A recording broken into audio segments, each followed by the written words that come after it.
I hear nothing. Do you hear anything? I see nothing. Oh. No, let's see. I was waiting to say something. Start video. I tried that. Oh, there we go. There you are. I was waiting to see if I saw something or if it was just a really slow connection.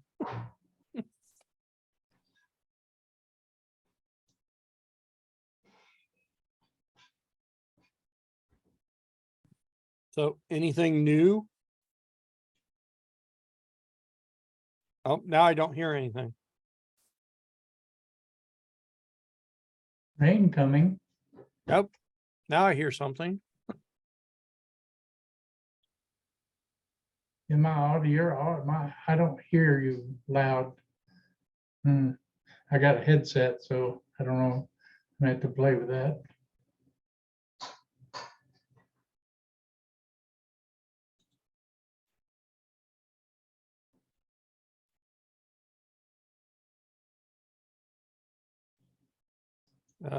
I have my mic gain turned over halfway up. So Okay. Yeah, it's probably my new headset. I may have to regroup. Video general audio. Here we go. Okay.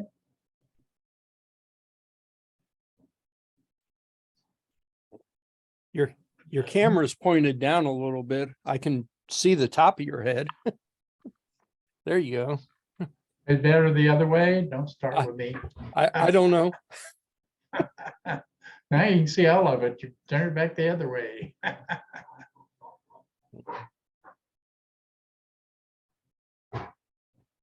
Anything new?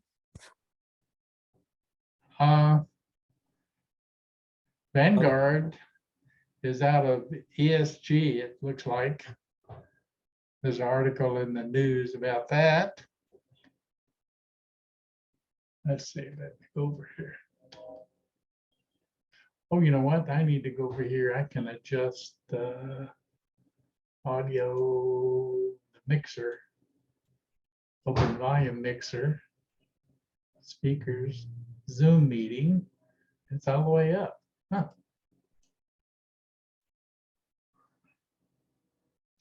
Yeah. Let's play with that. Let's go over here to the news. Agenda. Here we go.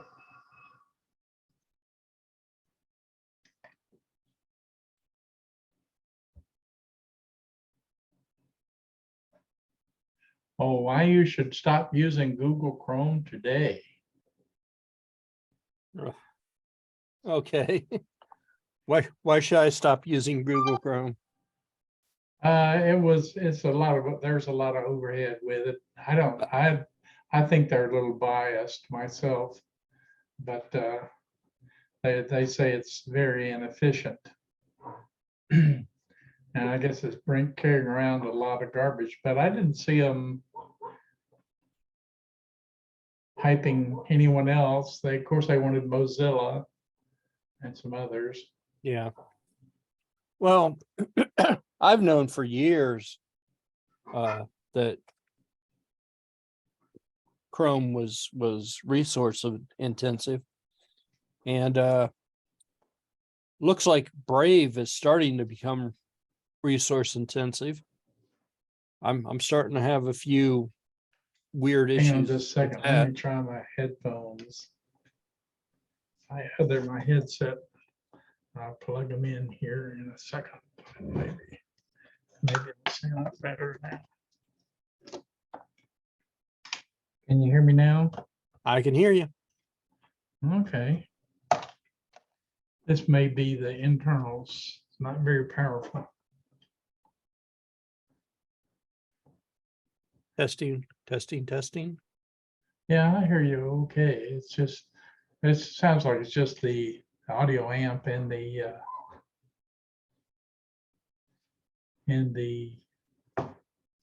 computer is not made to drive a speaker.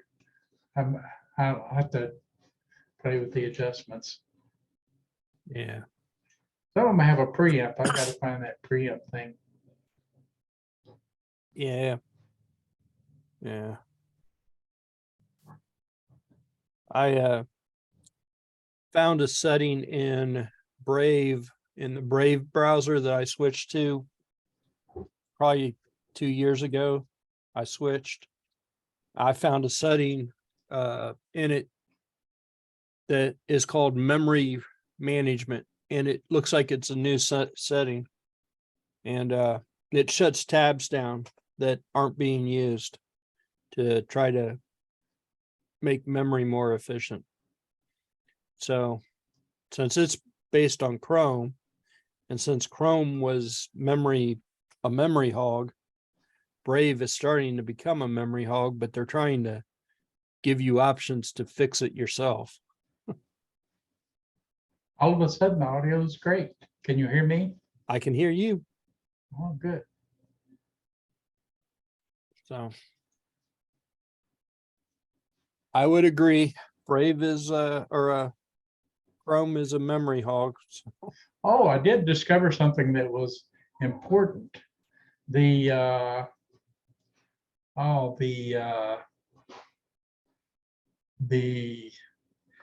code that comes with Windows. It's a third party. It's made by, it's owned by Java. Yeah, the Java. I turned Java off and it made a big difference in speed. Mm-hmm. They say it allocates memory. And they recommended, they were honest. They said, hey, you don't use Java. You turn it off, you can get more memory back. And I turned it off and boom, all of a sudden things were much faster. Yeah. Yeah. Java is another one that's resource intensive. Known about that for years too.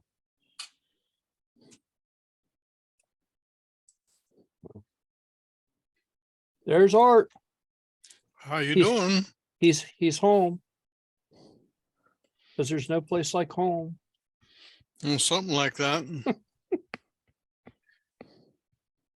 How many people actually get that? I don't know. And now he's just a floating head. Yeah, well, I'm trying to fix my virtual background here. And it's not going well. Okay. Well, it definitely is not going well.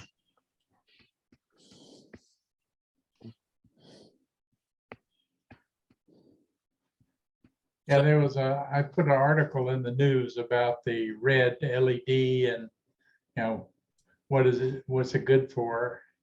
It was from one of the medical journals, and that it's not approved technology yet. They're saying it's not been proven yet. Okay. But I've got it on over here and see how much better I'm doing. Yeah. Oh, okay. And I got the marijuana rope cream on my hands. Oh, I'm doing so well, so much better. Okay. Next, you'll be toking up. Yeah, well, at least I don't have the silver bullet sitting here beside me like some people do. Yeah. No, that hemp stuff seems to be pretty good. I've been burning my fingers. I've been burning wood in a can, and I burnt my fingers a few times. It seems to do well on burns. Is this the one that has the marijuana leaf on it? Hemp. We prefer to call it hemp. Yeah, yeah, hemp leaf. Yeah, HEMPZ is one brand that they like. Yeah. Yeah, my wife uses that as a hand lotion all the time. Oh, yeah. Apparently it works because she keeps buying this stuff, so How And- much is it? I haven't a clue. Art says it's better if I don't know. No, you know, it's our money. She spends it, I spend it. Whatever, doesn't matter to me. Oh, Patty has like really, really dry skin, especially on her hands. And everybody keeps telling her to put lotion on it, but lotion has alcohol and it just makes it worse. Well, I think the hemp stuff, you can get a version without alcohol. Well, that's why I was kind of curious about it, was because hemp would be more natural, or should be more natural. She's tried aloe, she's tried all kinds of stuff, but none of it works. Well, one of my daughters is allergic to aloe, so she breaks out with anything. Let me just go get the bottle. I'll show it to you. Okay. Just a moment. And Mr. Barry is here, but Mr. Barry, we can't see him or hear him. So it's probably not Mr. Barry. It's probably just Barry's ghost.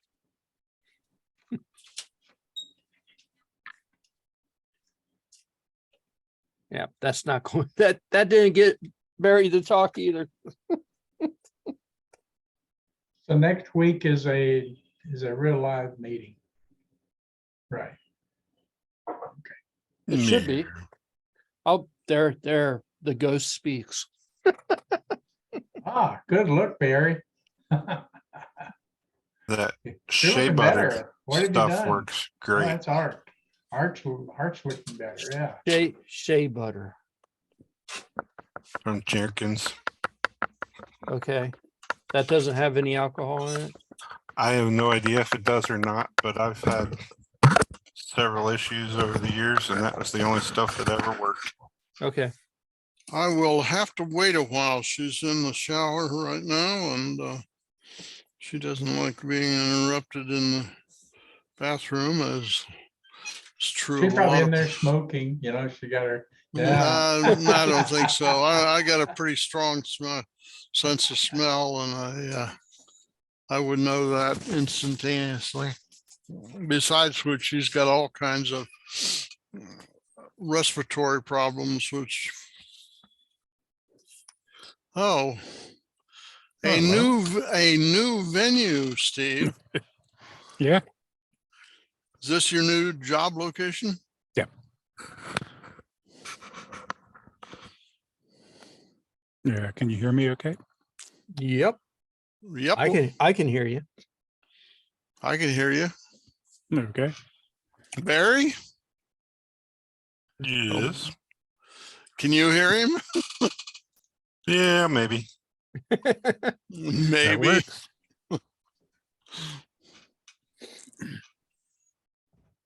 Okay. The only bad thing here, this office behind me, that's my boss's office. Oh, yeah. He can see what you're doing. He can see all of my monitors except one.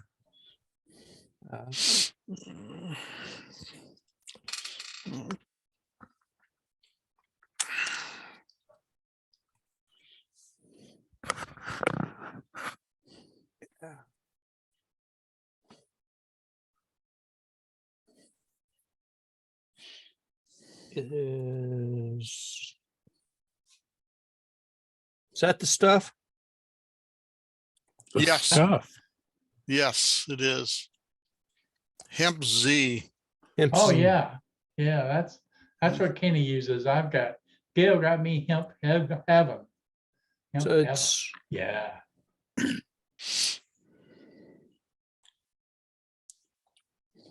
so it looks like it does have some shea butter and moisturizing. I'll give that a try. I'll go. I'll order her some and let her try that. I think that the leaf on there probably sells as much as anything. But she's Yeah, been that- using, Barbara's been using it for years and no no adverse effects so far.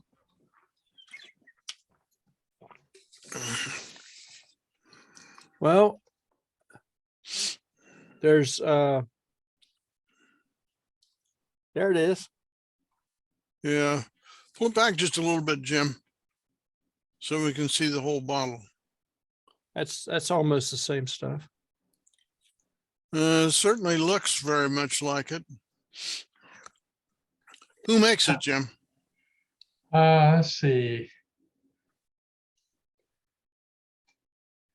Let's see. It Guy doesn't named Fred. Blue Cross Laboratories, Santa Clarita. a guy named Fred out of his basement. Yeah. It ought to be good, huh? Santa Clarita, Santa Clarita. California.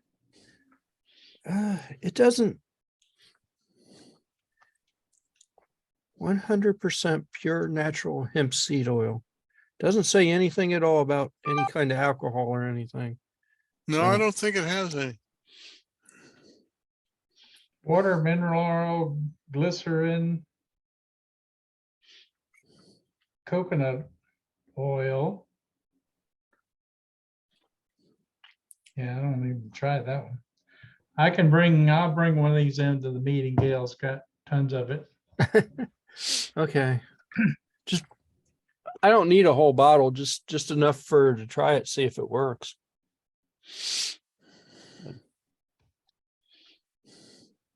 Okay. Shea butter was what Barry said, and I see that too, that it looks like something that might work. It doesn't look like it has alcohol.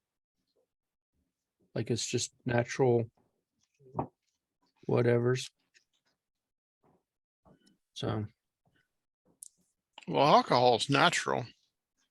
yeah, but it's nasty. It's nasty natural, not good natural.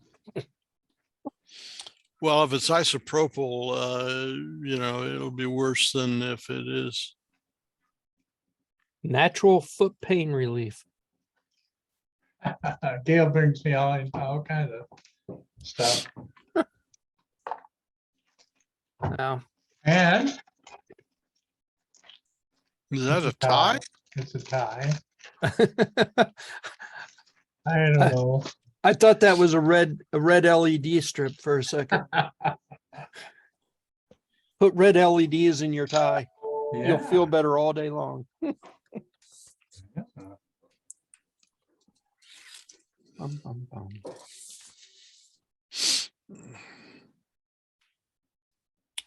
Okay.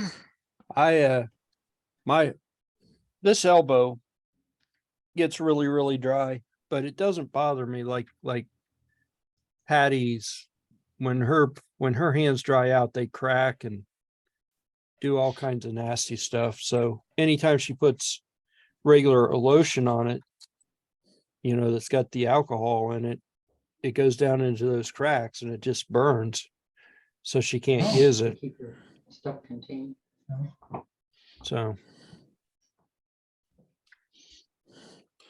Well, when I'm out there in the wintertime, I have the same problem. My hands dry out. The humidity gets real low and then my hands dry out.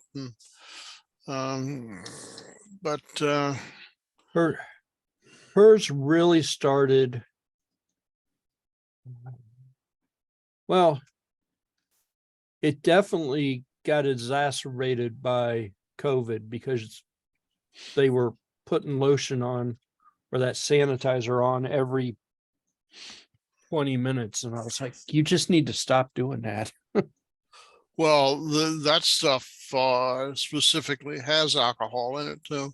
Yeah. Oh, spring has sprung. Yeah, we're greening up over here.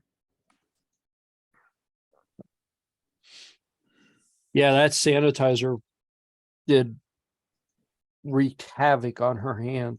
So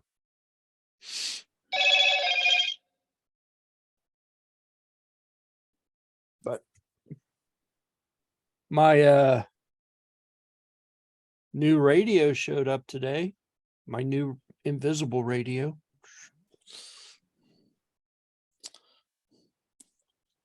Is it hard to see? That's probably hard to see. My background keeps, it blends into the background. Yeah. So it So showed up. how's it work? It actually works fairly well. I don't know. I can't find it. Is this one that goes from 10 meters up? 10 meters to 600, 599.95 megahertz. Yeah. No, not 10 meters, 6 meters, 6 meters to So it's 50 six. megahertz up. Yeah, 50 megahertz to 600 megahertz. Not quite 600 megahertz, almost 600 megahertz. It's got the airband in it. It's got NOAA radio. Should have air traffic with that range.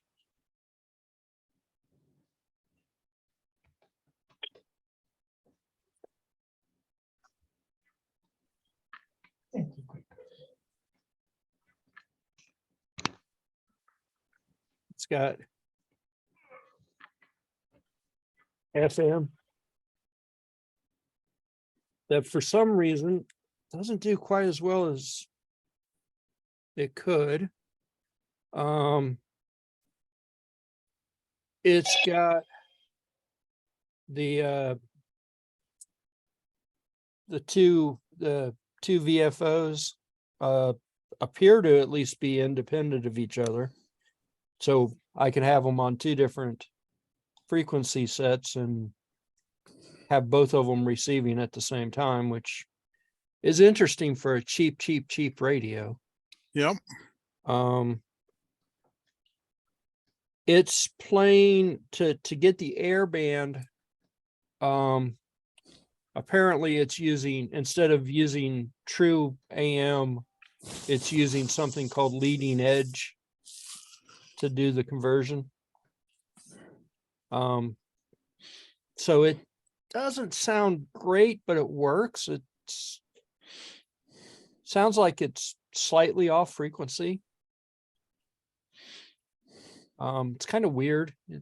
The other thing that I've found about it is if I'm listening to the FM broadcast and somebody transmits, it'll automatically stop and switch over to the to whoever's transmitting. And as soon as they stop, it'll switch back to the FM broadcast band, which I thought that's a neat feature, especially for a cheap radio.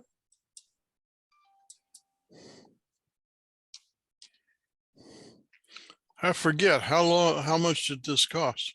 $30. Oh, that's It's supposed to be here on the 1st and got here today. Yeah, it's not, it's definitely in cheap plastic. I mean, it's, you drop this thing, it's going to shatter. It's going, but it's $30 and it's another one of those throwaway radios that, but this one actually might actually be useful because it's got really cool features in it. You know, I don't have my Bofang sitting around. The Bofang, Does it have a flashlight? It does. Because you Have a know, corkscrew? Anything? every Chinese radio has to have a flashlight. Yeah. yeah,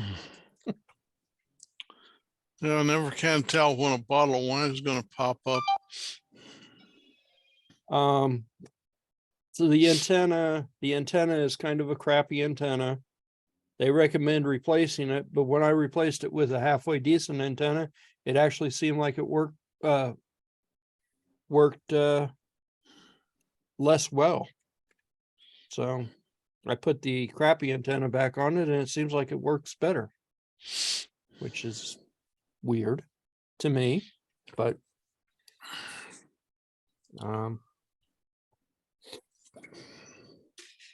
the manual is all of about 12 pages long.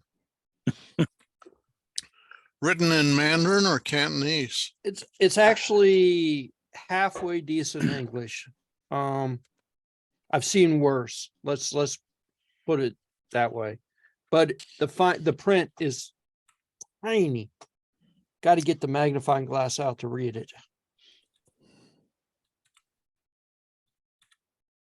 It disappeared.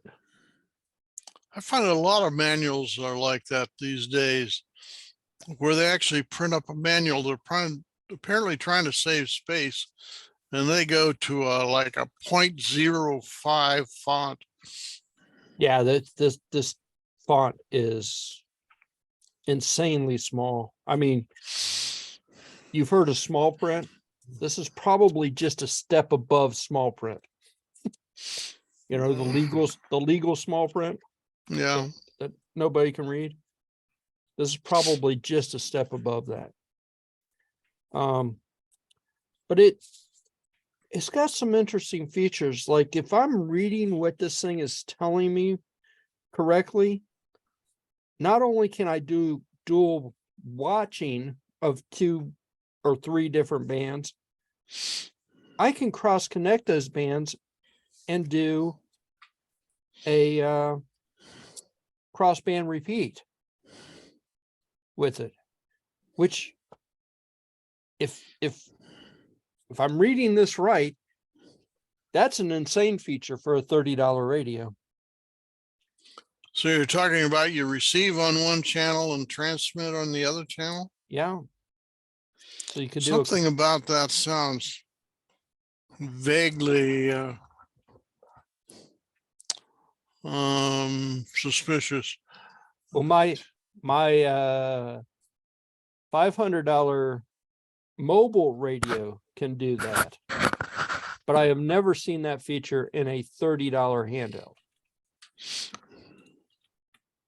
I've got another handheld somewhere that can do crossband repeat, but I think it was a $400 handheld.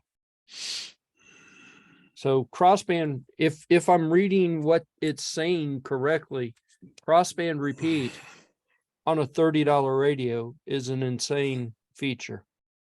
I mean, that's just nuts.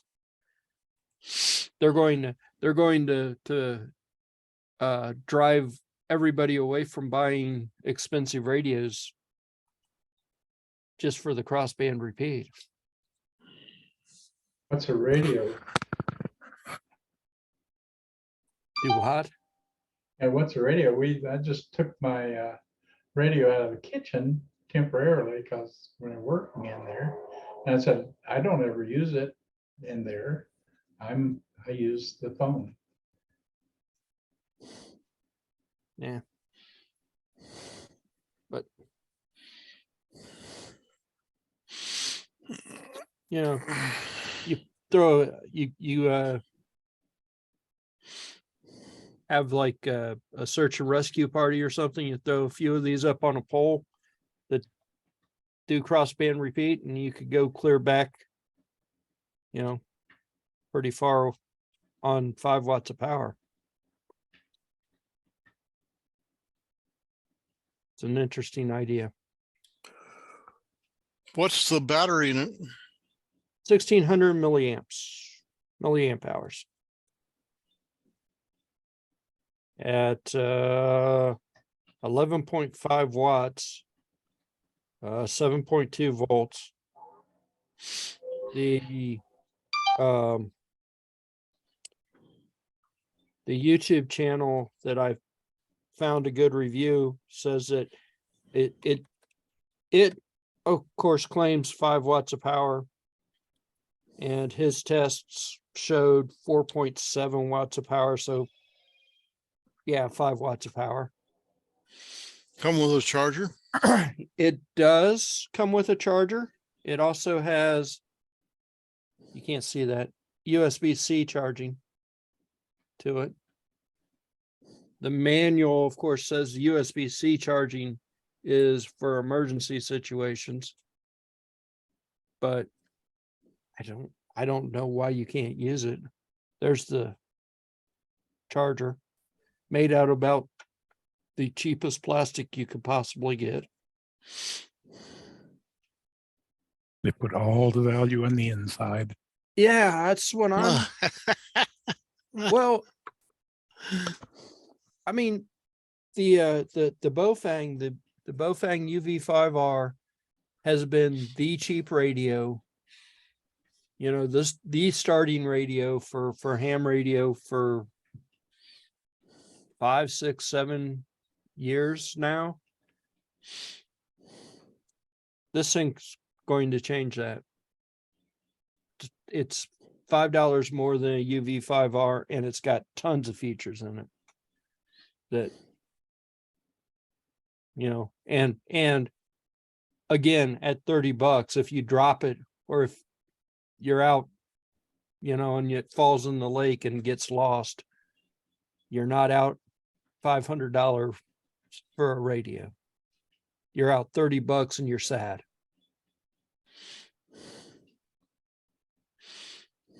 You drop a $500 radio into the lake, you're driving around trying to find that radio.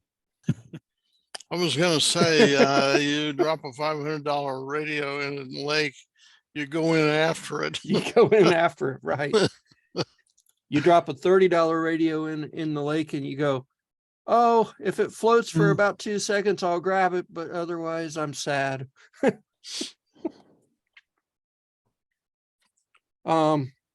I forget, there was a water rating on this, but I don't see it. It Well, it's wasn't great. It's waterproof. It's not waterproof, it's water resistant. So that means you carry it around in a light rain and it doesn't die. Well, it means don't submerge it for more than a couple of seconds. Don't drop it in the toilet. Don't drop it in the lake. Be sad if you drop it in the lake. I don't see it now. Somewhere there was a Probably in the fine print there. oh the fine print. Somewhere there was an IP rating on it, but I think it was the lowest IP rating.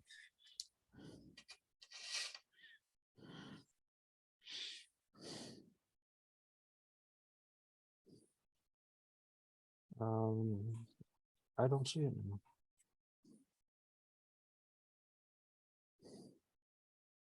But the ports are covered well. I would not say this is waterproof. It's definitely water resistant. But I think if you dropped it and you could grab it real fast, you'd be all right. I don't think it would hurt it. But if it sank to the bottom of the lake, you'd be crying.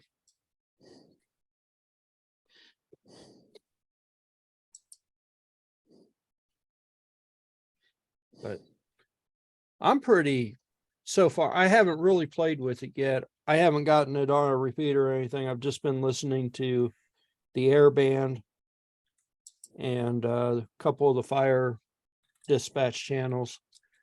And I'll get it on, try to get it on the repeater, see if I can make the repeater, which is only 4 or 5 miles from the house anyway. I should be able to do that with no problem. But see how well it actually sounds. So far, it seems like it's a decent enough radio.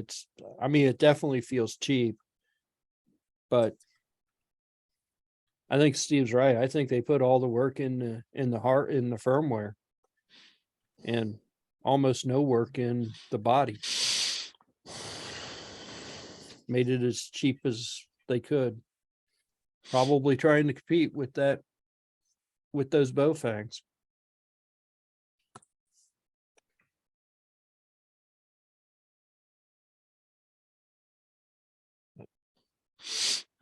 That's my new toy for the day.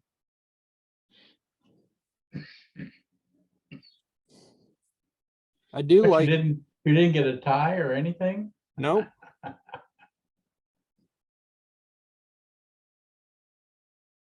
I like how the battery clip works on this one. Instead of screwing to the battery, it's a little slide in deal with a catch on it. And I cannot get it to come back out. So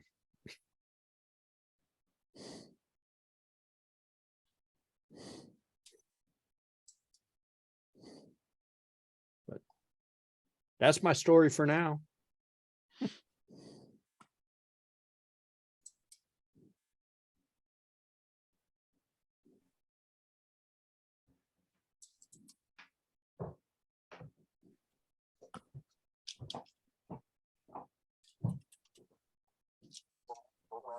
Forecast for the Miami Valley of Ohio. Tonight, cloudy. And turn Noah off.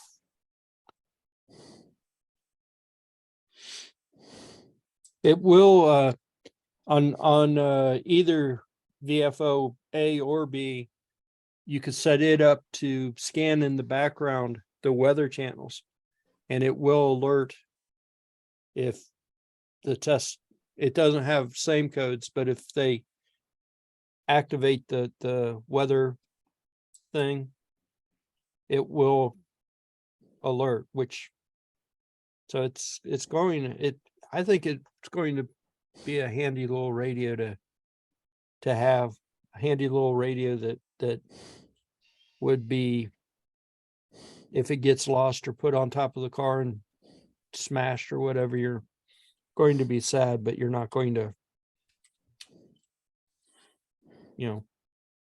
be really, really sad. You're just going to go and buy another $30 radio.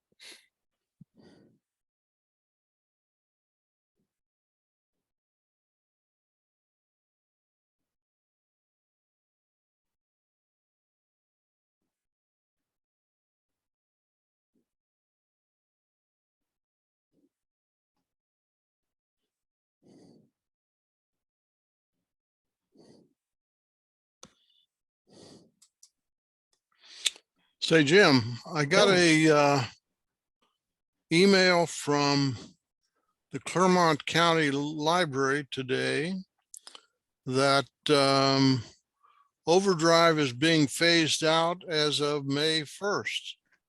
Yeah, I don't know if they're phasing it out in midpoint or not, but certainly Clermont is. And they're saying you got to switch over to Libby. yeah. So, And when they close it out is the day I'll swap over, but I'm not gonna voluntarily swap over. I suggested to them that they call it Trumpy instead of Libby. It's insulting. well, it depends on to whom. Yeah. I mean, I would be insulted if they changed it to Trumpy. I don't want my stuff politicized. That's just ridiculous. It's insulting. They have no consideration for anyone. Well, I'm not sure that Libby means liberal. I think it just means library. But in any case, that's what they say at Clermont. I don't know if that's universal or if that's The 7.5 to 75 miles from direct night. Waiting solid. That was the air band, sorry. okay. Yeah, they should consider that. I mean, really, you should consider who you're gonna offend. Come on, people. I mean, I know what that means. Billions of people know what that means. And it just, why would you do that? It's like Bud Light. Why would you do that? I've used Libby before. It was okay. They said, try it, and I tried it, but it didn't do audio books. So guess what? Get what use that was for me. Well, the one that I have here on my desktop and also on my Android phone does audio. Oh yeah, that was a year or so ago when they first started humping it. It wasn't quite ready. I used it for a while and it seemed to be fine. I liked the way it downloaded the books. It was better than Overdrive was, although Overdrive fixed most of their bugs now. But I don't know if there's a different company or what. Well, supposedly Overdrive is Libby is the same company as Overdrive. It's just two different product lines. So They weren't insulting enough people, so they needed to insult people. Okay, that works. So at any rate, anyway, I thought that was interesting that May 1 was the drop dead date, and they said specifically that let's see, let me see if I can find the article here. I get so many emails every day that once they get 15 minutes away, they let's see, here we go.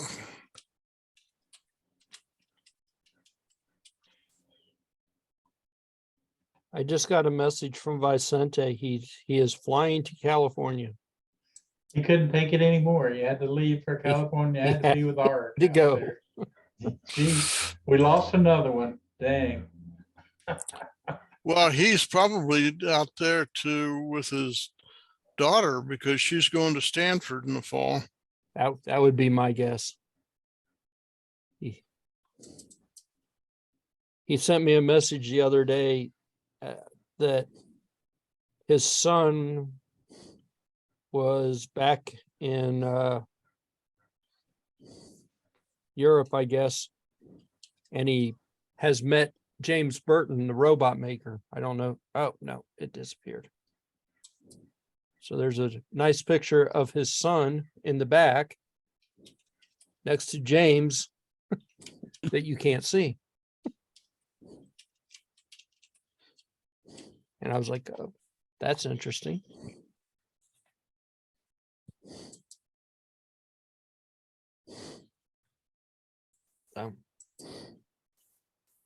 I told Vicente, everybody says Hello. flight and to be safe. And of course, you don't want him to be safe. Yeah, he's a good guy. We don't want anything serious to happen. No, we need Vicente. Vicente keeps us all on our toes. So, Jim, I just sent you an email with the announcement from Clermont County Library.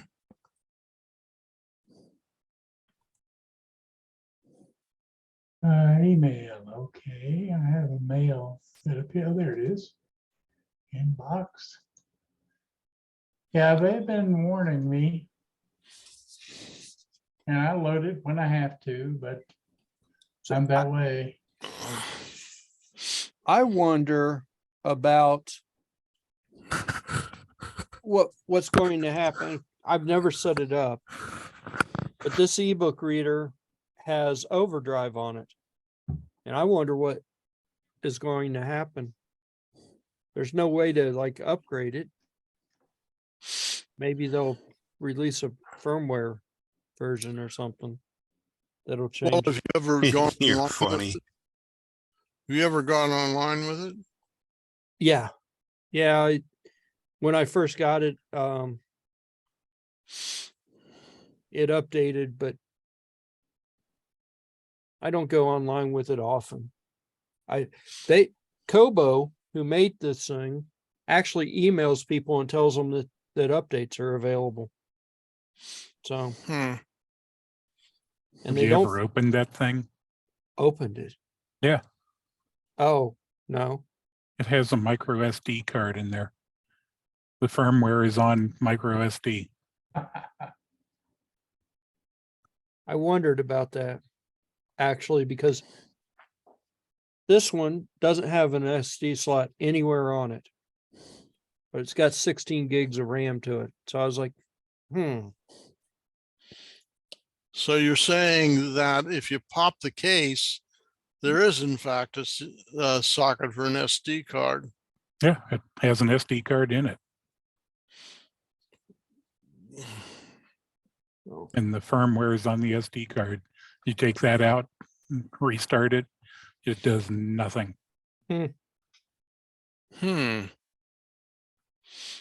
I just got this one not too long ago.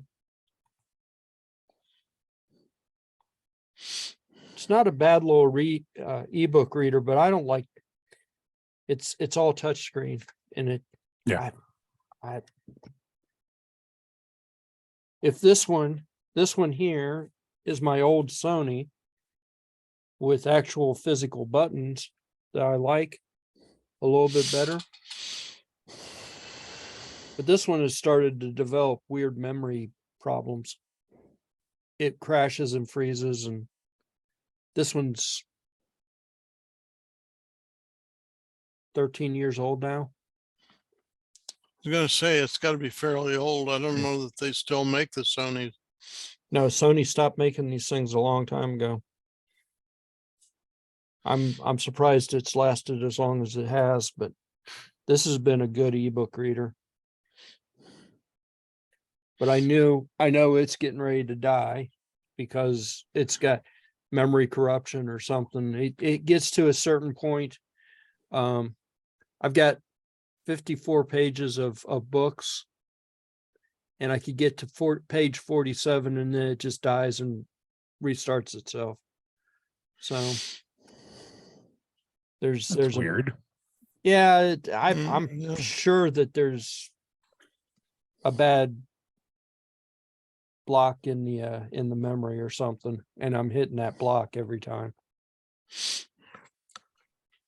I prefer to read just on my desktop. And there's lots of readers for that. Well, I decided that since I am picking Patty up from work, and since I picked Thea up from school, and since I am in the car for hours at a time, I could just, You can read while you drive. this is just a good way to do it. Yes. Yeah, let's talk about distracted driving. You get into a real thriller, and there you go. This Kobo actually has Bluetooth, so I could actually play the audio files over the car speaker while I'm driving. Does that does it translate the audio? No, and Kobo, there's workarounds. Kobo has their own weird audio format. But it can play MP3s if you rename the MP3s to a certain thing and zip them into a zip file. So Interested in like that 2300. That sounds like work. Yeah. How yeah, much can you compress an MP3? It's not It's 20. just Not silly. very much. I don't think it has anything at all to do with the actual compression. I think it has more to do with that's what the Kobo wants the file name to be, I think about 2500 would be. because it's still called MP3Z, but it's a compressed MP3. The 27. Okay. So I had one of those. I don't know if it was the same model as what you've got there. I thought mine was smaller, but I don't know. Might be the camera. And I should have spent more time playing with it, but I couldn't get it to connect to my, oh shoot. It's got some application in Linux I use to deal with books. Converts every, yeah, Caliber. Yeah. Actually, I didn't have a problem getting this one to connect to Caliber. So this one is the Claire 2E. This one's the updated version made last year. So it's not the latest, it's not the newest thing that they've got, but it was $100. So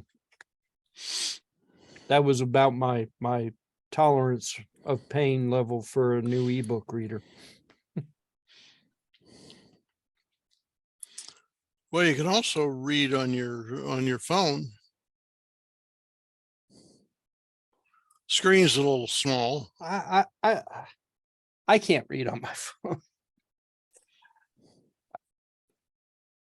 I don't know. There's something very, very comforting about the e-ink displays. That's true. I mean, Well, certainly the contrast is excellent. yeah.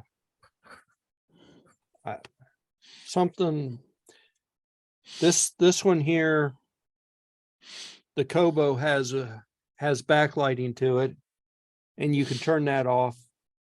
It's also got ways to make it like a cool light or a less harsh light if you want to read at nighttime, which is nice. This one, the Sony, being given that it's an old one, it doesn't have any kind of backlighting, so reading this thing at night is almost impossible. So does that have the e-ink or not? Yeah. Sony does? Yep. Really? Yeah. I didn't realize that. Yeah. I think at the time they were calling it e-paper, but it's Well, it probably same. had copyright problems.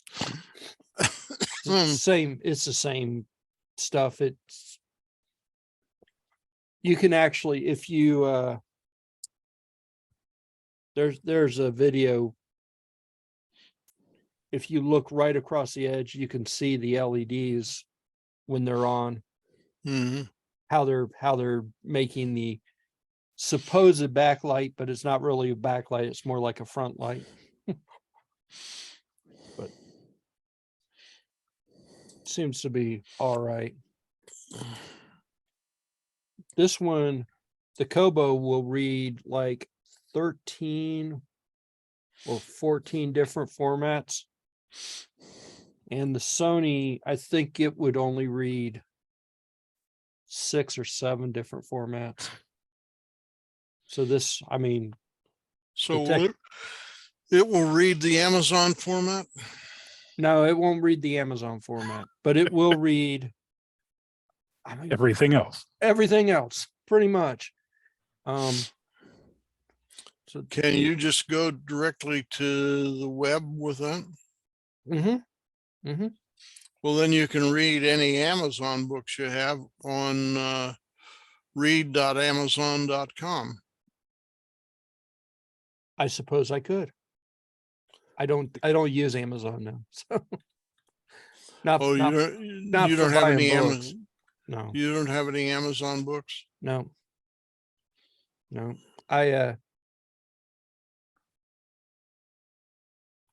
I don't even use Kobo as the app store or the bookstore they want you to use. I don't even use it. I go to Project Gutenberg and download all my books and sideload them onto this thing. Okay. It doesn't care. It really doesn't. So those are in, sorry, go ahead.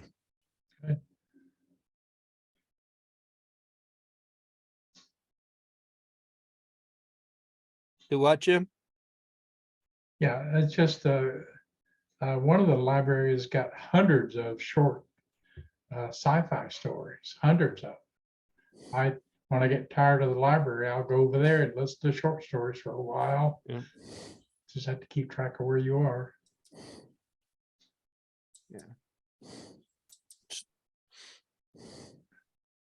The Sony, after Sony said they weren't going to make them anymore and blah, blah, blah, and Kobo actually released a firmware for this.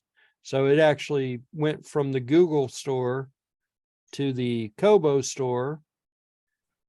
And I mean, it worked fine, but I never used it on Kobo at all.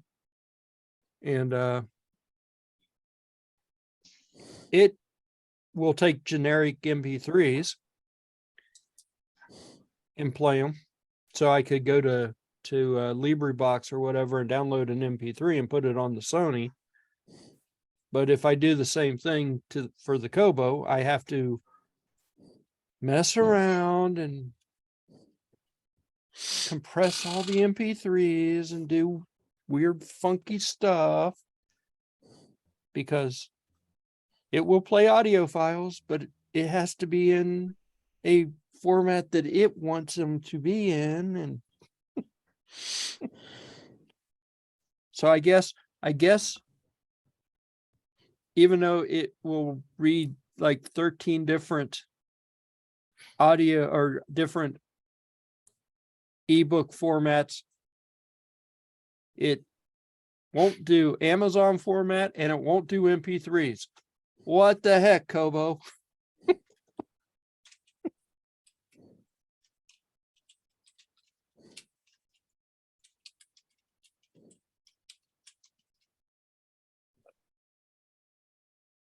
It's not a bad reader. I'm not convinced. I like the touch screen on it though.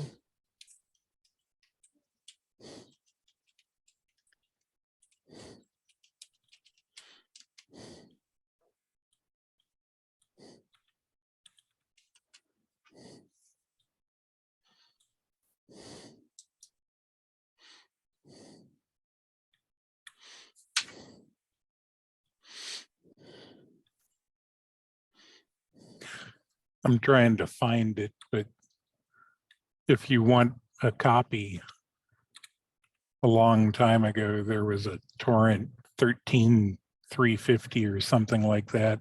And it was 13,350 science fiction books. Oh, And that got expanded.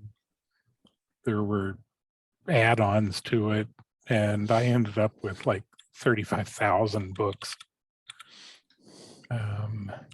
You've got that on your server? Yes. They're all PDFs, almost all. There's some Moby stuff in there as well. I may actually have that. What do you Are they- use to manage your books, sir? I was going to say, do you have any kind of a cataloging system or something? No, I don't. Just every now and then look through and go, oh, yeah, I remember that. I want to reread that. Yeah. So what I got an e-reader for was when I was doing a whole bunch of service stuff, I had service manuals for practically everything on it. Yeah, I had a little Kindle, and it took something like 2 hours to jailbreak it. And then I could just directly upload PDFs to it, and it worked great. And then for the most part, I just kind of stopped using it.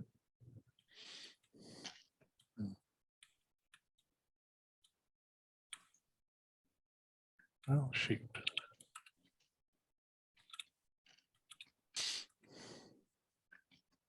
I have gotten awful on reading. Every time I pick up a book anymore, I read one paragraph like 43 times and then fall asleep.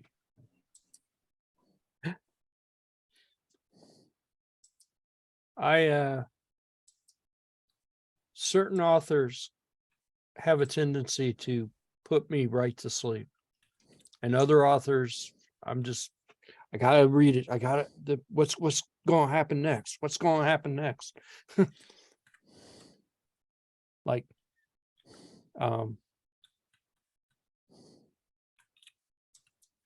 yeah. So are you talking about LibreVox here? Yeah, that's a link to LibriVox. It's all audiobooks. And you can just start it, and if it's too bad, go to sleep, pick up the next one. Yeah. So it is strictly audiobooks though. They have a text also, probably many more. That's just my gig. But they looks like I would say they at least have a couple thousand short stories.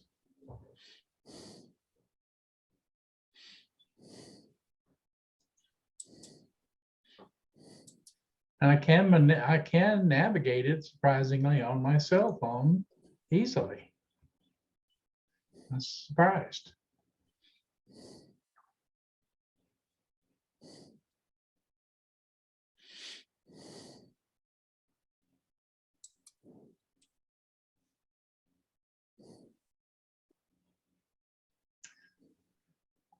Let's see if I can torture you guys. You guys can get away easy.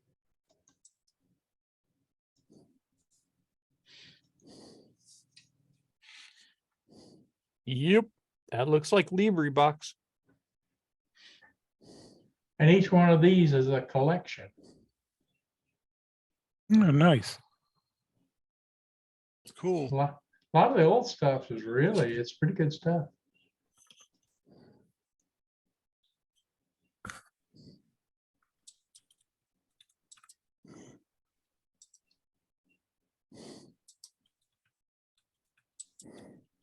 And I'm sure they have tons more of the tech stuff. Most of the text I find on Gutenberg, on Project Yeah. Gutenberg, Yeah. and audio is on LibriVox most of the time. Or I put a link to FeedBooks, which they use Project Gutenberg books and update them a bit, clean them up a little bit. Because some of Project Gutenberg's books, when they scanned them, the OCR isn't great or whatever. But Oh, I thought you meant something different when you said clean them up. oh yeah, no, they as far as I know, everything's left intact. They just they usually put like a little note what they've changed, like if there's spelling mistakes or something from the author, they will say that. If there's OCR errors, it'll say that. So you usually know what they've changed, if they've changed anything. FeedBooks typically tries to bring the pictures back, where Gutenberg may or may not have the pictures that were originally included. So if pictures are an important thing.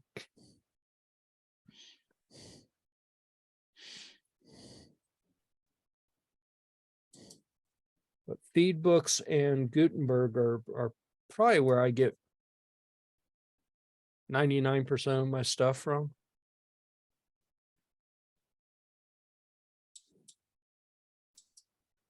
Mostly because they're free and legal,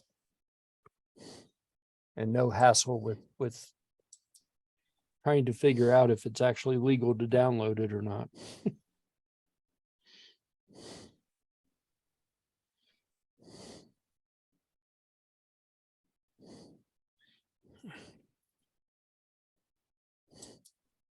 But the Kobo bookstore also has links. So if I went onto the Kobo site and typed in a name of a book that was listed on Project Gutenberg, they've got links to that book on Gutenberg, so they could download, you could download it inside the from the Kobo store.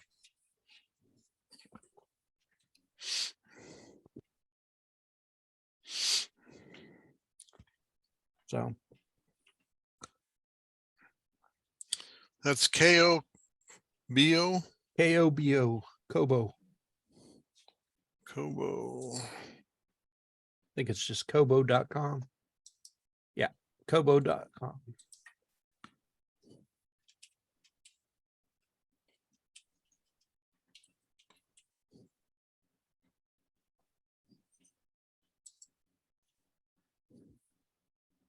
Oh, okay. This says Kobo Ellipsia.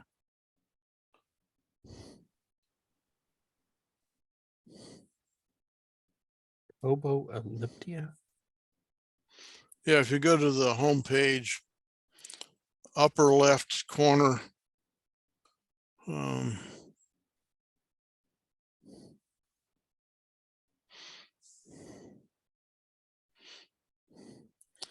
it's an ad for some kind of a Oh, for one of their ebook readers. readers, yes. Yeah. Yeah, that one's got an 11-inch screen and a pen. You can actually draw on it. And it's $400. Yeah. That's pretty pricey these days. Well outside of my tolerance. Yeah, but if you've got an iPad and you go to buy just the pen for it, that's $200, I think.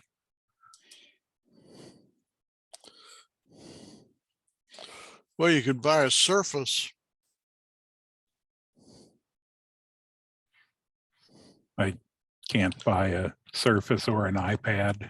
I just itch when I get near those. Yeah. That's the one I just got. And I got it for $99. So it's gone up in price. Yours wasn't made with recycled plastic. Yeah. That's why it was cheaper. Oh, Oh, okay. yeah, I can't tell the difference. It feels like plastic to me. So I'm sure it probably was.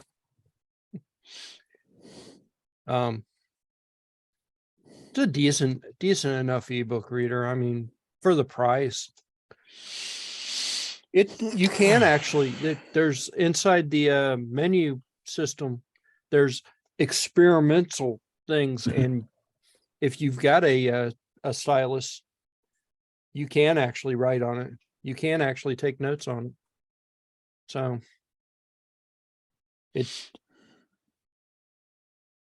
you know, for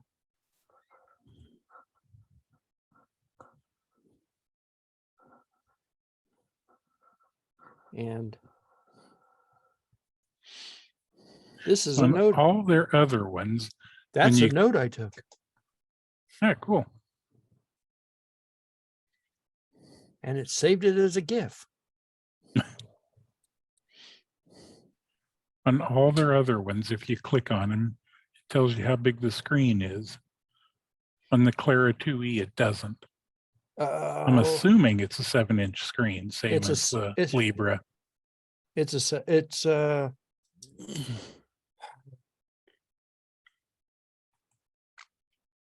Well, they're saying it's a 6.5. Yeah. If you go clear down to the technical specs, 6-inch HD. Okay. I was going to say it's a 7-inch screen though. So it's the same size screen as what I've got. So it looks like they've got 5 different e-readers. At least. Plus the Well, old, if you plus the click old on, ones.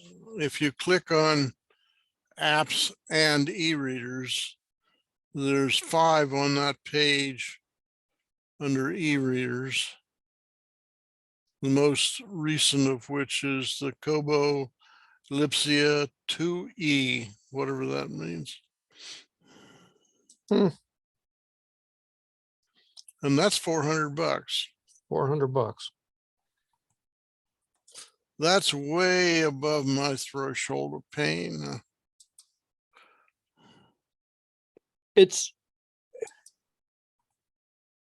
I'm going to try something, see if this actually works. I'm going to, The big screen is nice. Kobo. Nope, this isn't going to work. Kill Sony Kobo. kill your screen, your background. Yep, that's probably a good idea.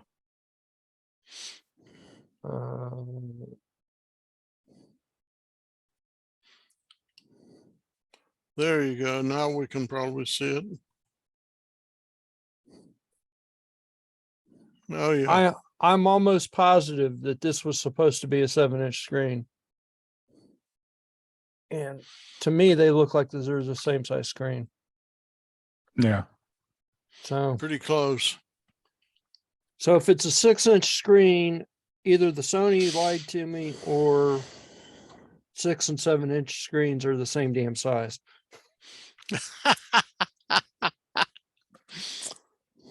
That's Riemannian geometry.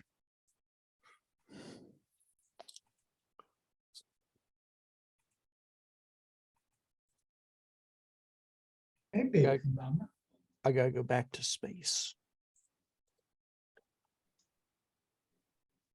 That's what we were saying. Yeah.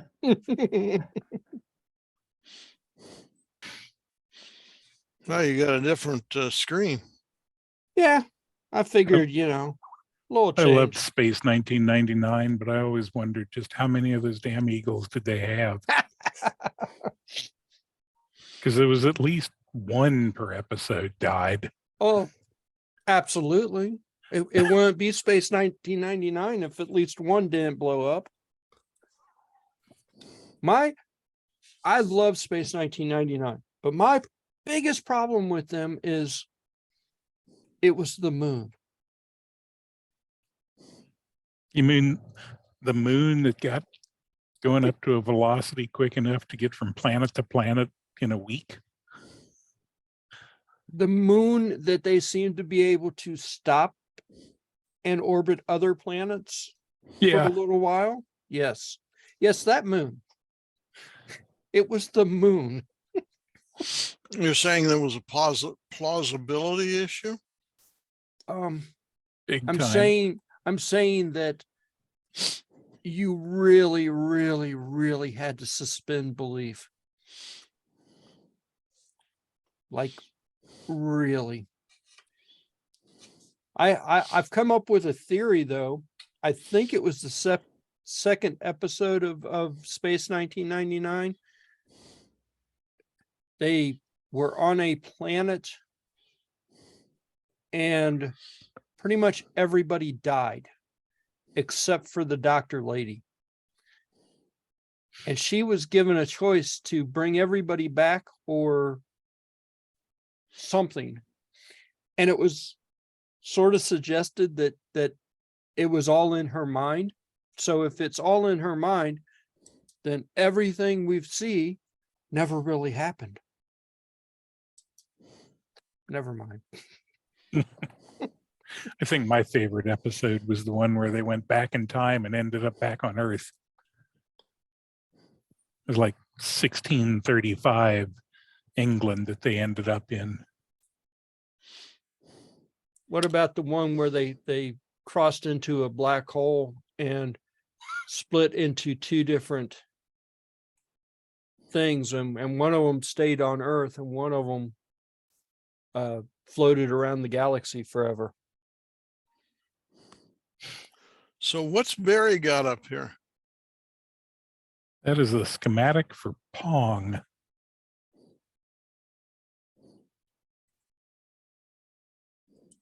Cool.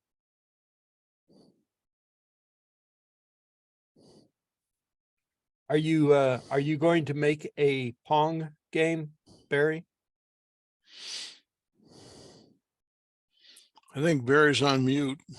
What's that? Are you making a Pong game? No, I just came across that a second ago. I thought you guys might enjoy it. We might. Who needs a stinking microprocessor? Well, that's what they were saying. It was all done with that circuit and there was no code. It's analog. It's all analog. Well, not really. There's I'm not seeing any logic in there. I mean, it's Well, all logic, but there's a no lot of logic general in there. purpose processor in there. Yeah. That's all It's all flip flops and and gates. gates and NAND It's all, gates. it's all TTL logic, isn't it? and Yep. a surprising number of transistors thrown in there. Well, that's what happens when you eliminate ICs. Well, you kind of predate ICs there, don't you? Well, Yeah, as I say, there is some TTL logic in there, but I don't see any full-blown microprocessors at all. yeah, Think they're about what it would take to build an Arduino with discrete components. It'd probably be the size of a room. And the heat generator would be pretty incredible.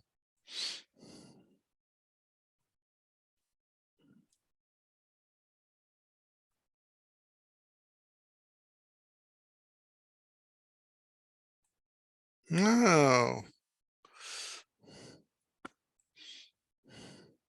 That's a very comfortable looking chair.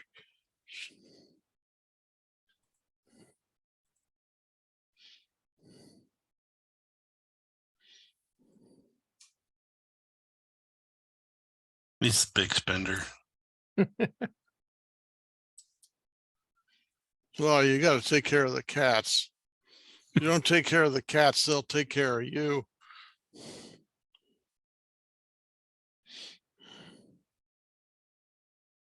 You're Jim, muted, Jim. you're on mute.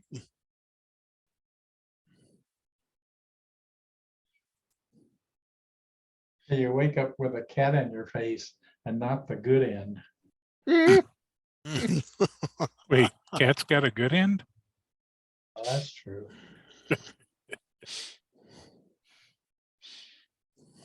That's a rumor.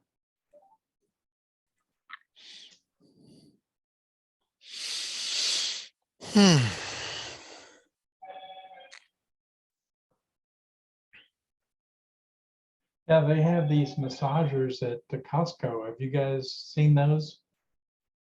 It's a chair and it encompasses you. It envelops you. Oh, yeah. Okay. And what's the threshold of pain for that chair? It's you can adjust it for as much pain as you want, but it will envelop you. You actually fit in it and it like wraps around your legs and your arms. And it's like you check out. Mm.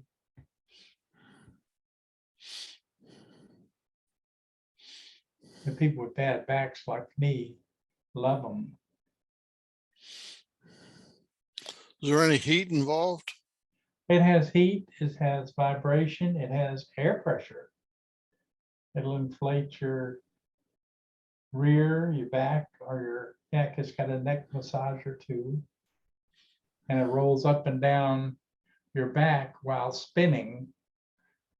It's pretty cool. Gail says she got this one at an auction for $3. I had another one, a Medtronics, and I blew it up. So she got me another one. How do you blow up a back massager?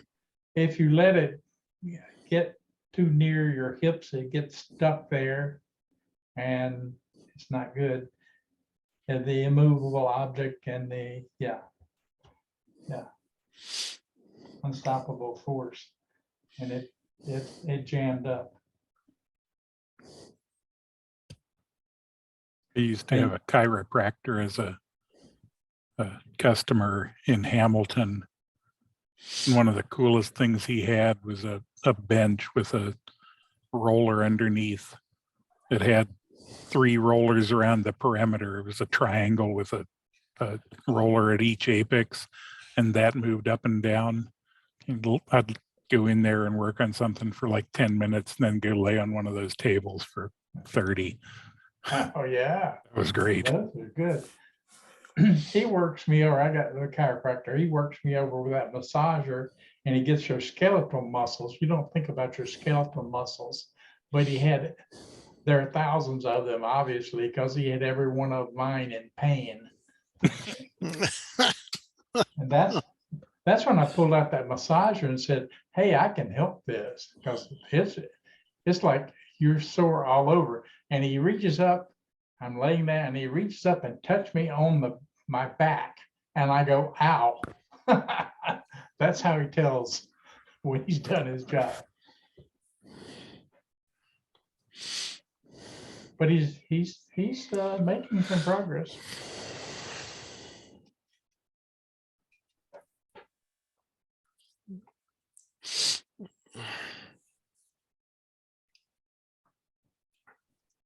Now, if I could just get the cats off of it.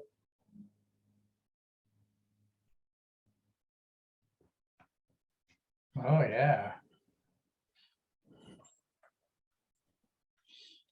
What is that vintage, about 85? Maybe even older. Doesn't say. Let's see if there's any dates anywhere.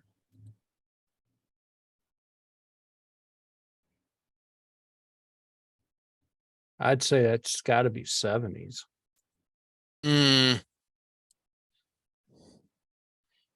But it doesn't say anywhere.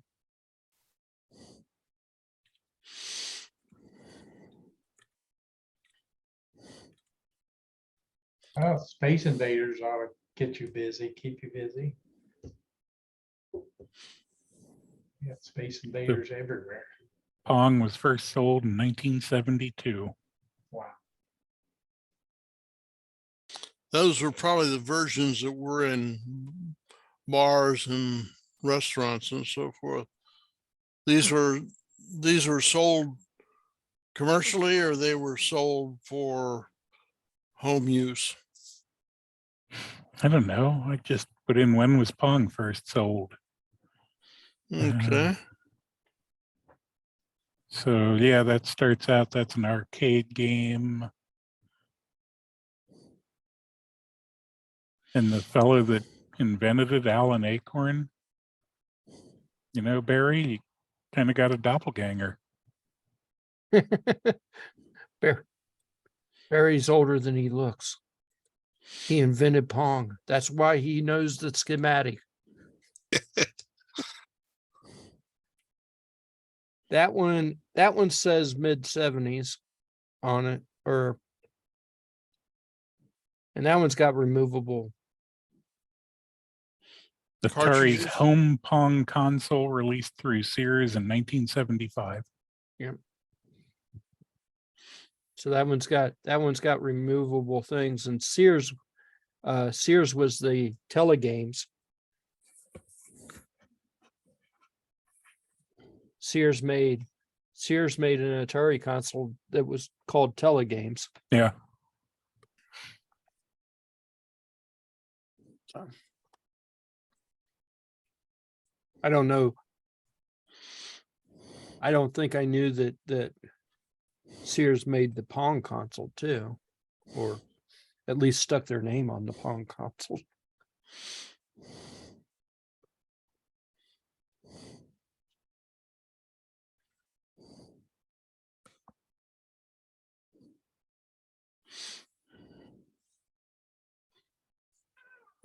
Yeah, I remember in the early 70s and mid 70s that they were very popular in local taverns and so forth.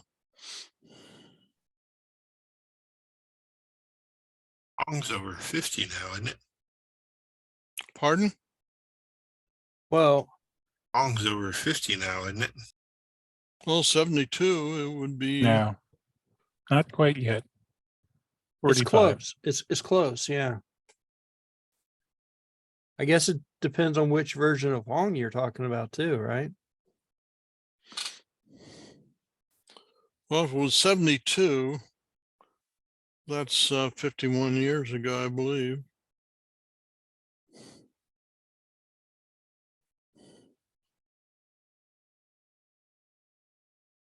Hmm.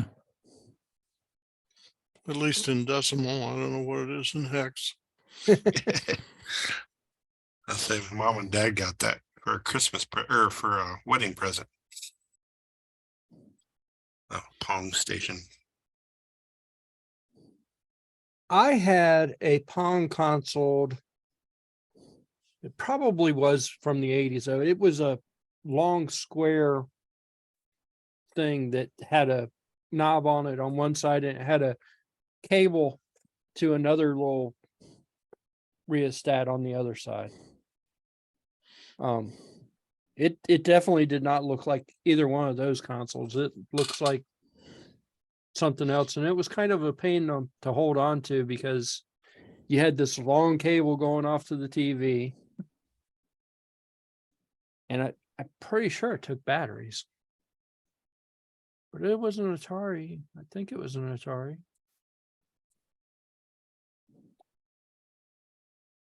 I can't find that anywhere. I can't find a picture of it.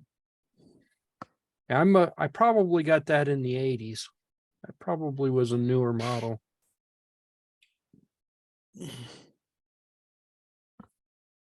I've still got some very old console game. It's not Pong. It's got 4 things on it. I think it's a Magnavox.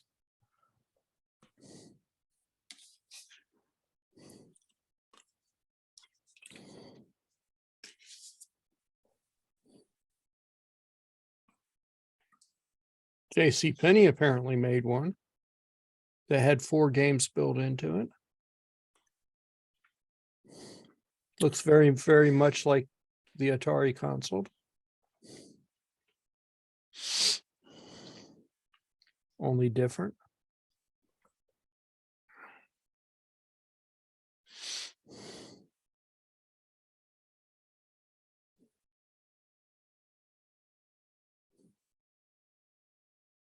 Oh, that's ugly. Jacques Penet.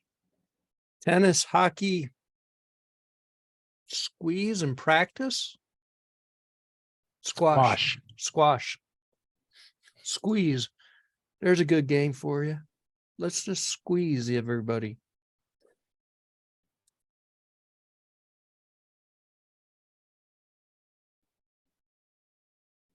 This one, Oh, the red one was kind of pretty. a Telestar.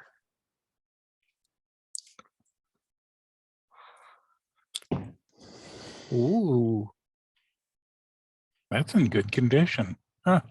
that's pretty. Might be a picture from the same vintage.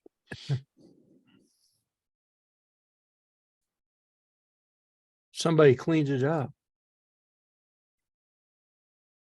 Tape on the battery holder. Probably the plastic tab broke off.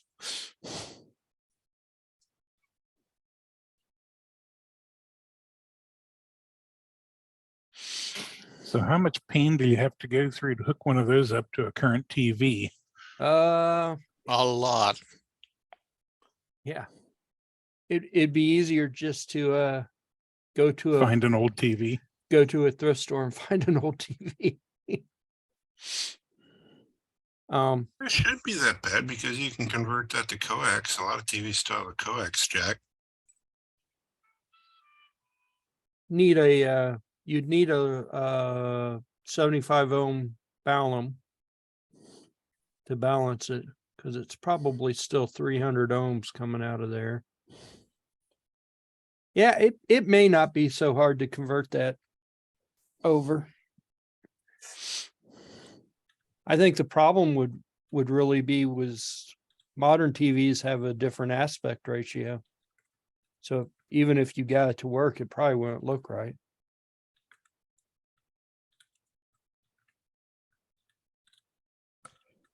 Yeah, but you got more time to figure out where to put the bat then.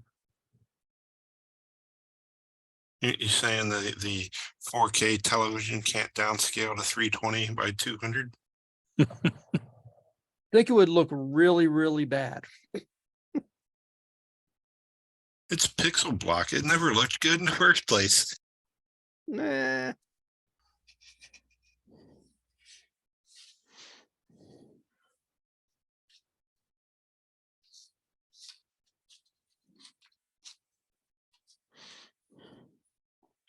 Yeah.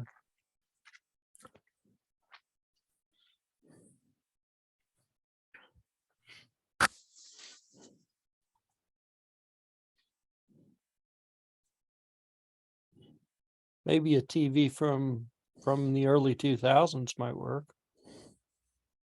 That would still be 720p.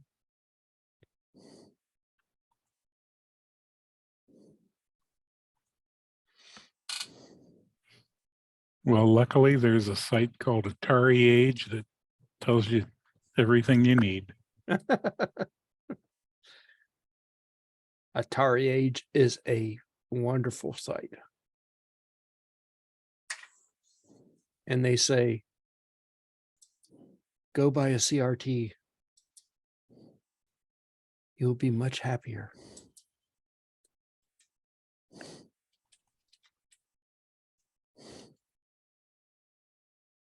Anybody need a color CRT?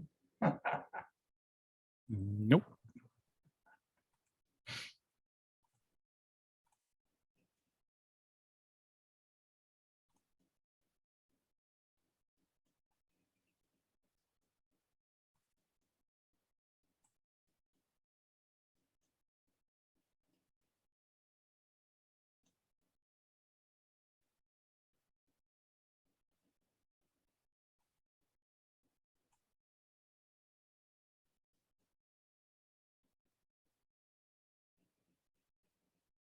Well, here we go. This would be what we need. I wonder if that was all no microcontrollers in that. What year was it? Don't know. Pinball and breakaway. Let's see. Does it say anywhere?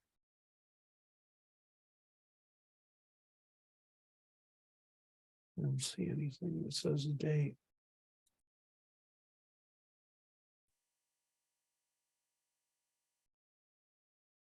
I don't see anything that says a date on it. I think this might actually be color though.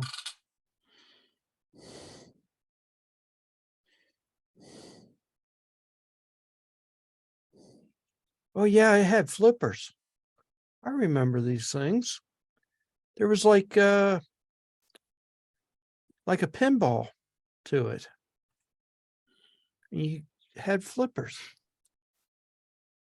That had to be 80s. Because I remember having one of those.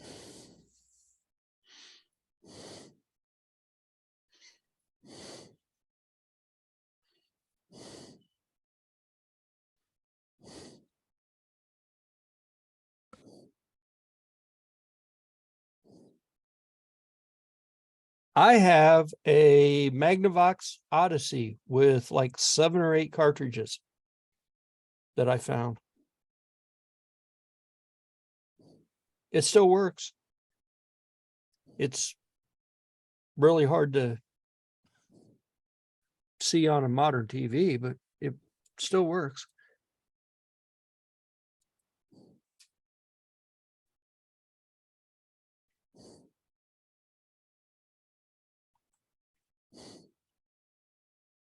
In fact, it's in that box.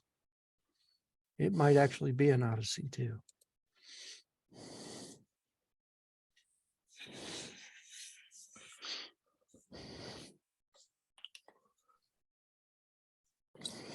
I have much less than fond memories of typing on one of those.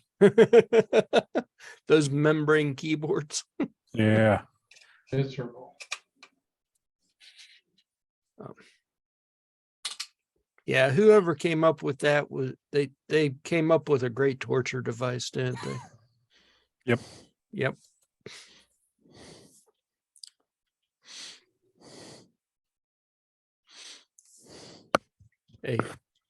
A fantastic torture device and a key selling point. Ours has a keyboard. Yeah, it's better that it doesn't. I never had any of the, oh crap, words went away. Any of the Commodore VIC-20s or C64s or anything, but I had a, oh shoot, it was an English thing. Spectrum. No. Sinclair. Wow. I had one of those too, but it actually had a really nice keyboard and it had a 10 key pad. It looked like the C64, but a stretched version. A wizard, something wizard, crap. Wizard crap. Okay.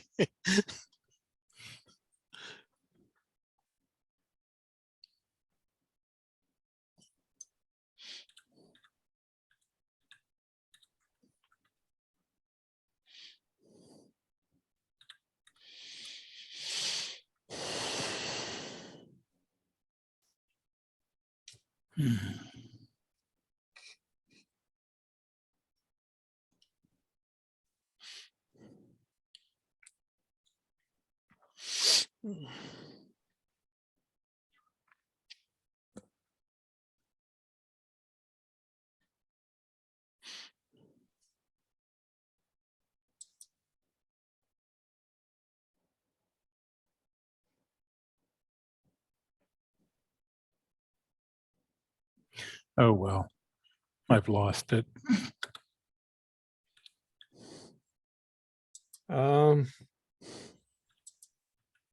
Was it the BBC Micro? No, it was an all-in-one sort of thing. I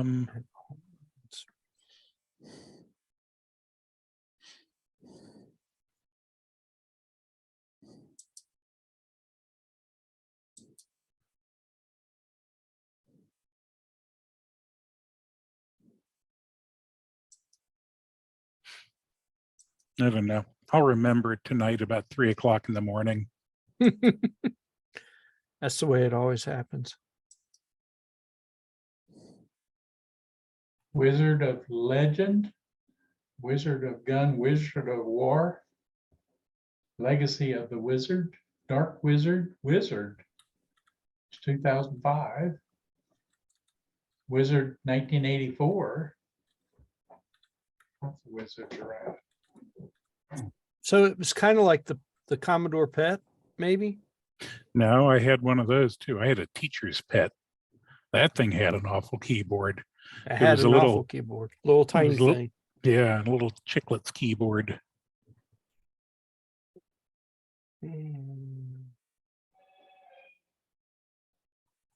The PET 2 had a better keyboard. Yep. Or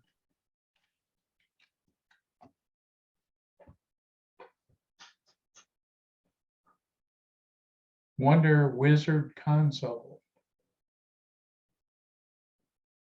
That looks like an interesting piece of hardware. Magnavox Wonder Wizard 7702.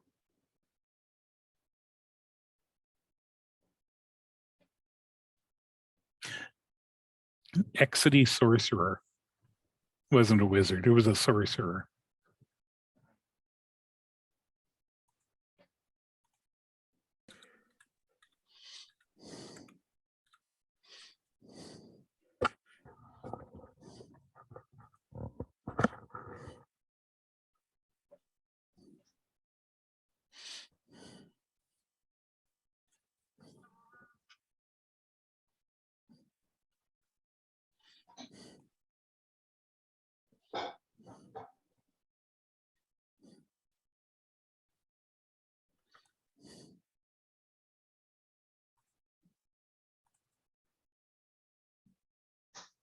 that fine piece of equipment. Oh, that does look like it would have a nice keyboard.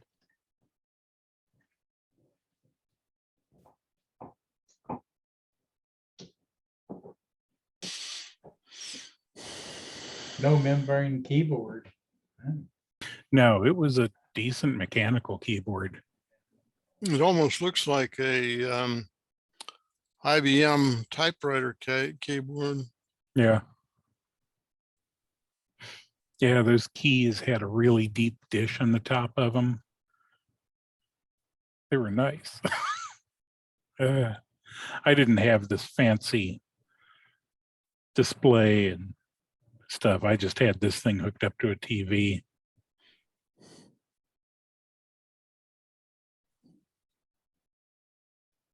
When was that made? 1978. Mine was, yeah, probably about that.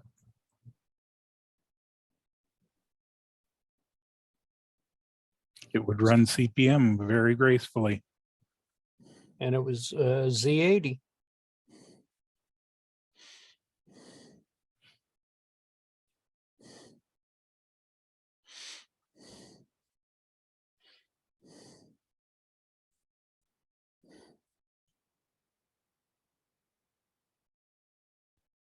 I'm trying to think how I ended up with that thing. I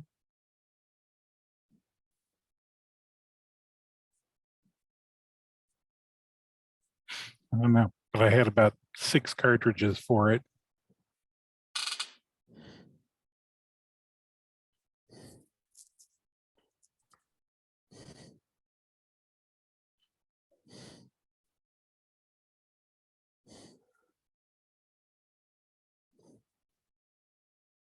That is that's a Wait. machine you don't hear a whole lot about. I mean, you know, you hear about Apples and Commodores and Well, you hear about things that survive for some period of time. yeah.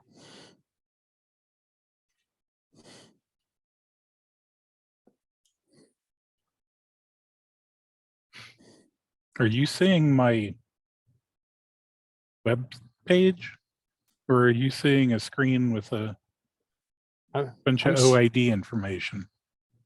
I am seeing oldcomputers.net/sorcerer.html. Okay. Yep. I was just curious because I thought it showed an outline around the page it was, or the screen it was showing, and the stop sharing thing is on a whole different monitor. I can't help that.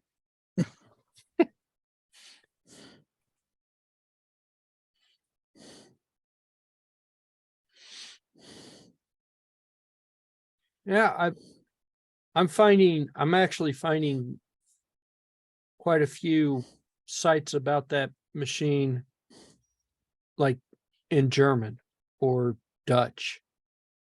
So it definitely was a European. Yeah.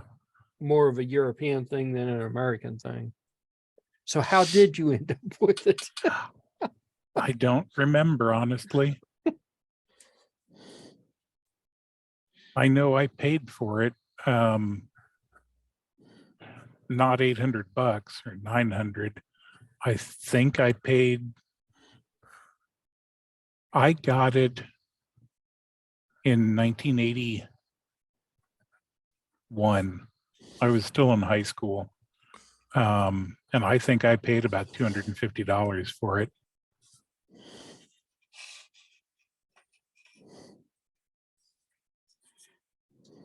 See if I can find my first computer in here. Oh, that's easy for me.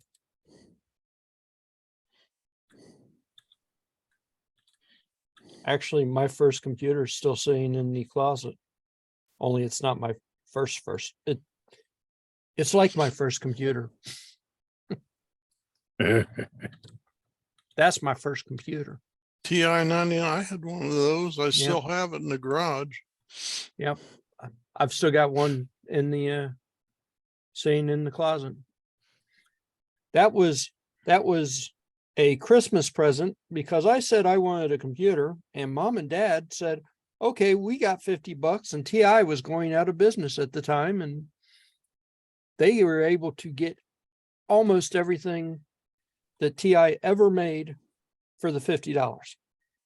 So I had a crap ton of cartridges and cassettes and cassette player. I just didn't have the disk drive for it. North Star General. This thing was designed in California, but it was physically built here in Cincinnati. There's a place called North Star Center on 747, just north of I-275. It's next to Pierre Foods or whatever they are now. S100 bus, piles of cards. It had no IO. My dad got this new in February of '78. I was surprised he bought it assembled when he could have gotten it as a kit. It did not come with a video terminal interface, or at least we didn't have a video terminal we could hook it up to. He spent probably, 2 weeks building a serial interface to hook this thing up to a 110 baud old teletype, literally teletype machine. 585. TTY 33? No. A teletype. A TTY 33 is a teletype terminal. Okay. This was one that was just a typewriter, used rolls of paper, and it Yep. had a punch card, not a punch card, but a paper tape reader on the side of it. Yeah, that's like a TTY 33. Okay. It was huge. My mother truly appreciated it being in the spare bedroom. It stood on the floor. Um, And If you had the stand for it, it stood on the floor. it was on the stand and it had the desk attached. The tape reader was off to one side, and Yeah, that's a standard teletype machine. yep. One of my friends hooked his Commodore VIC-20 up to a teletype. He could load programs and he could print programs out, and he used it as a printer and a way to hard copy his programs. And it was a very interesting thing to do. You could also use it hooked up to a teletype line or a Twix line. I had one in the 70s. I had one sitting outside of my office in New Jersey, and we were using it to communicate with our operation in Korea, South Korea. And it would sit there and hammer away probably 8-10 hours a day. And you either went deaf or lived with a terrible migraine the whole time. ours was not, ours didn't have a phone hooked into it. And I swear it was older than that. Yeah, TTY 33, there we go. My daughter used to, when I was going to Rutgers in New Jersey, I'd take her along with me to the computer room. And while I was working on the computers, she was connected to, I think it was a PDP 8 or something like that. And they had a program there that she was killing Klingons and shooting down Oh yeah, forget- Star Trek. was that Star Trek? Yeah. Yeah.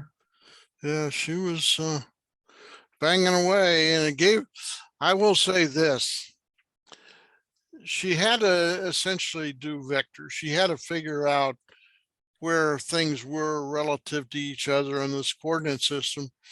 And she learned a lot about her what I would call analytical geometry, basically vector analysis. She was 9 years old at the time, if I recall correctly. I found it, What is this device? which Do you have any idea? This thing here. that's the printer. Yeah, that's where the paper roll comes up from the bottom. Except that one's wider. The ones Yeah. the ones that I remember just had the I mean- keyboard and the printer like that. That's what I recognize. This is the And same thing. The modem was actually a separate item on the ones at Rutgers. It was sitting on a shelf and connected by wire.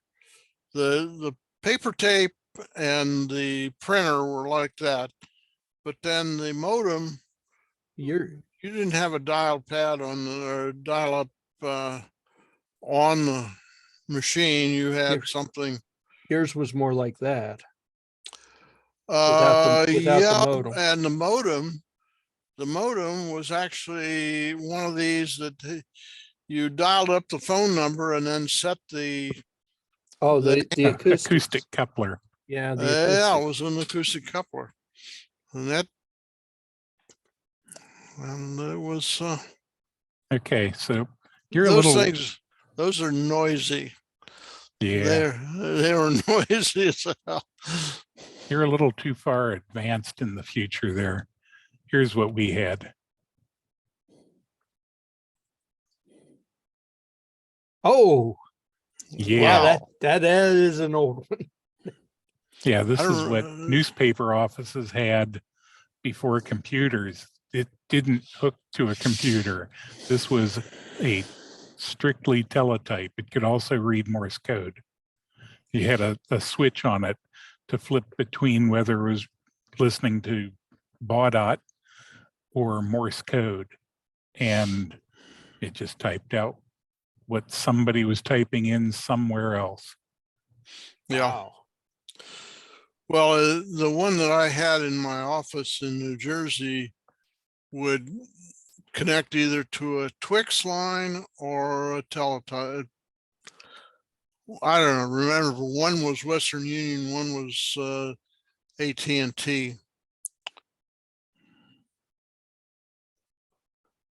That's a teletype 19. Teletype 19. And this clock thing on it told you how full the buffer was. It had a mechanical buffer. Mm.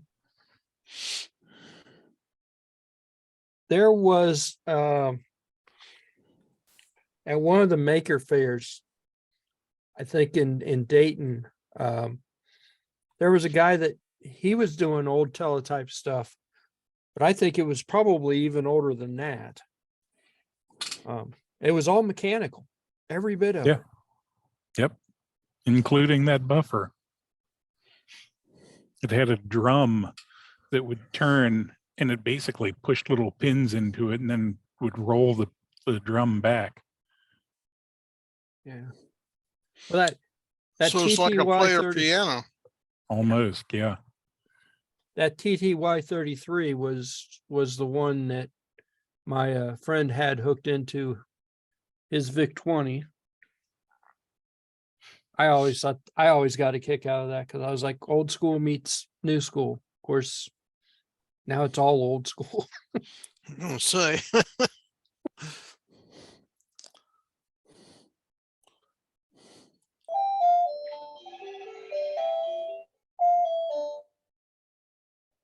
Okay. Is that some kind of an announcement? That's Foofer at the front door. That's our doorbell.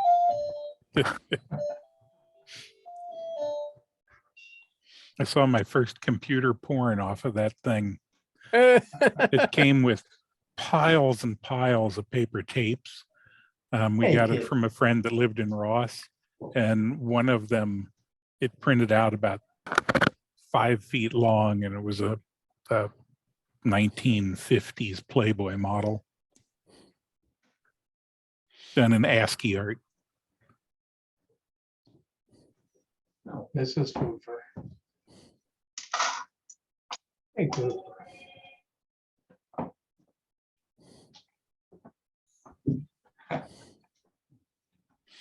I take it this was text, not video. Yeah, it was ASCII art. Oh, It okay. printed out about a 5 foot long spool.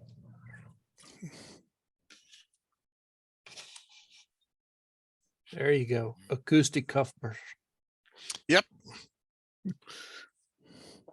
Except I don't think the ones that Rutgers had keyboards on them. Oh no, this thing's way more modern. Yeah, that's Yeah, for well, blind or Blind, deaf blind. people. Yep, deaf. That was mid 80s. Oh, okay. I had a friend was one of those too. Yep. I always wanted to get one of those because I think that's the model that used X25, and that's just a hop, skip, and a jump to AX25, which was the amateur version of it. So you could conceivably make it work to get APRS and packet radio. But I never had one, so I never was able, I don't know if that's true or not. Well, here's your chance. Yeah, I don't need more junk. I'm trying to get rid of junk. I don't need to bring more junk in.